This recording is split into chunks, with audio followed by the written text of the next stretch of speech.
Hello guys, welcome back to my another mini blogs. তো আজকে আমরা যাচ্ছি এক জায়গায় ঘুরতে। সেটা হলো আমরা মুভি দেখতে যাচ্ছি। থাম্বনেল দেখে বুঝেই গেছে আমরা কোথায় যাচ্ছি। আমরা যাচ্ছি খাদান মুভিটা, যেটা দেবে নতুন বেরিয়েছে, সেই মুভিটা দেখতে যাচ্ছি। আমরা এই 4 জন মিলে হঠাৎ করে আমরা প্ল্যান করলাম যে আজকে খাদান মুভিটা দেখতে যাব। তো একটু আমাদের ঢুকতে গিয়ে একটু লেট হয়েছিল।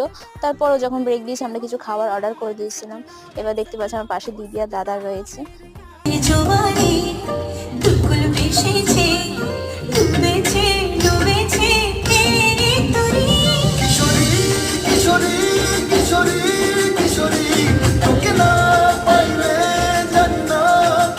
মুভিটা শেষ হওয়ার পর আমরা চলে গেছিলাম স্ট্যান্ডে। আমাদের বাড়ি থেকে স্ট্যান্ড খুবই কাছে, হয়তো স্ট্যান্ডে গেছিলাম। এবার এখানকার চার্চ আছে, চার্চটা খুব সুন্দর এই সময় সাজিয়েছে।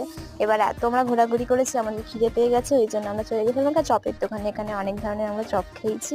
দেন আমাদের এখন অনেক ঘোরাঘুরি হয়েছে, অনেকক্ষণ আগে বেরিয়েছিলাম, বাড়ি যাচ্ছি আমরা।